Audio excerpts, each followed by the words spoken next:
আসসালামু আলাইকুম, কেমন আছেন সবাই? আশা করছি সবাই খুব ভালো আছেন। আলহামদুলিল্লাহ, আমিও ভালো আছি। আজকে খুব সুন্দর একটা রেসিপি শেয়ার করছি। তার জন্য লাগবে আমার একদম এই যে বিটরুটের ভাজি করব। বিটরুটের ভাজি পরোটা অথবা রুটি দিয়ে খাওয়া যায়। সকালে এই ভাজিটা করে নিচ্ছি ঝটপট, খুব সহজে আর খুবই সুস্বাদু। একবার রান্না করলে আসলে বুঝতে পারবেন, যারা আগে থেকে খাননি। বিটরুট এই ভাজিটা খুবই স্বাস্থ্যসম্মত, শরীরের জন্য অনেক উপকারী এই বিটরুটের ভাজি।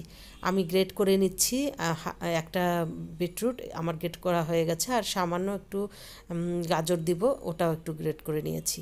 দিলেও চলবে, না দিলেও চলবে। আগে থেকে তেল দিয়ে দিলাম, তেলটা একটু গরম হয়ে আসছে। প্রথমে আমি এখানে আজকে হলুদ দিব, কাঁচা হলুদ একটু, 1 কোয়া কাঁচা হলুদ আর 1 কোয়া মানে সামান্য একটু আদা কুচি করে নিয়েছিলাম, সেটুকু দিয়ে দিলাম। প্রথমেই এটা ফোড়ন দিয়ে দিলাম। এটাকে একটু চরবর করে আসলেই সামান্য একটু পেঁয়াজ দিয়ে দিব।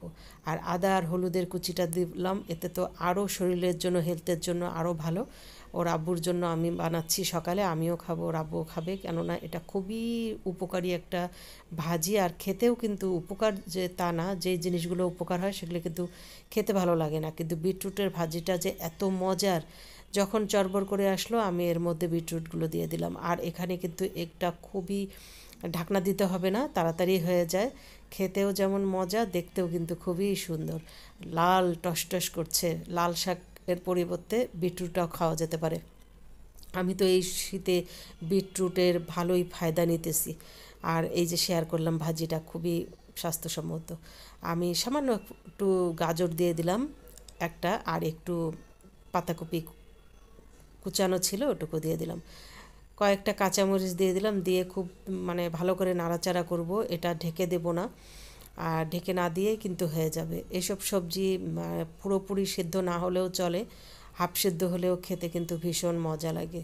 আর এইভাবেই ভাজিটা করে আলু ভাজির পরিবর্তে এখন বিটরুটের ভাজিটাই খাচ্ছি, তাই শেয়ার করলাম।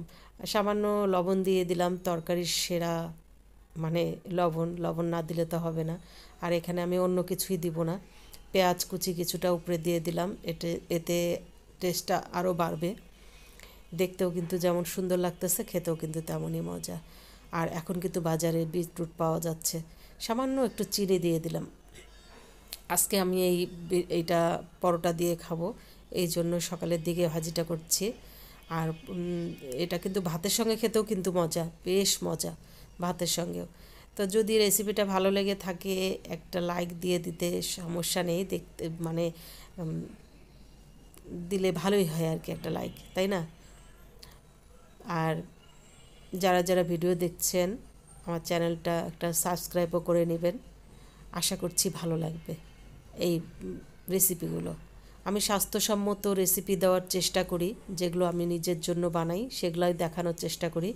আর্টিফিশিয়াল কিছু বানাই না, যা আমার ঘরের জন্য স্বাস্থ্যসম্মত, ভালো, উপকারী, সেটাই আমি শেয়ার করি। আমার বাসার জন্য যা বানাই তাই, কেননা গাদা গাদা তেল দিয়ে জিনিসপত্র বানিয়ে লাভ নেই। তাই আমি এই যে বানালাম সকালের জন্য, তাই শেয়ার করলাম। এতে মানে যে কত উপকারী একটা ভালো জিনিস বলেন। আর তার মধ্যে এই যে বাটারটা দিয়ে দিলাম, দারুণ একদম। বাটারটা দেওয়ার পর একদম গরমে নিজে নিজেই গলে যাবে, তাই উপরে বাটারটা দিয়ে দিলাম, আর একটু সফট হবে। আর এমনি এমনি কিন্তু এটা খাওয়া যাবে। যারা ডায়েট করতে চান তারা কিন্তু এমনি এমনি এটা খেয়ে ফেলতে পারবেন। সঙ্গে একটা রুটি নিলেও নেওয়া যেতে পারে, এমনিতেই খাওয়া যেতে পারে। আমি তো পুরোটাই একটা রুটি দিয়ে খেয়েছি, আবার এমনি এমনিও খেয়ে ফেলেছি। বাটারটা কিন্তু একদম গলে গেছে গরমের মধ্যে। তো আল্লাহ হাফেজ, সবাই খুব ভালো থাকবেন, সুস্থ থাকবেন। আর এভাবেই ভাজি করে খাবেন, এবং অন্যান্যভাবেও খাওয়া যায়।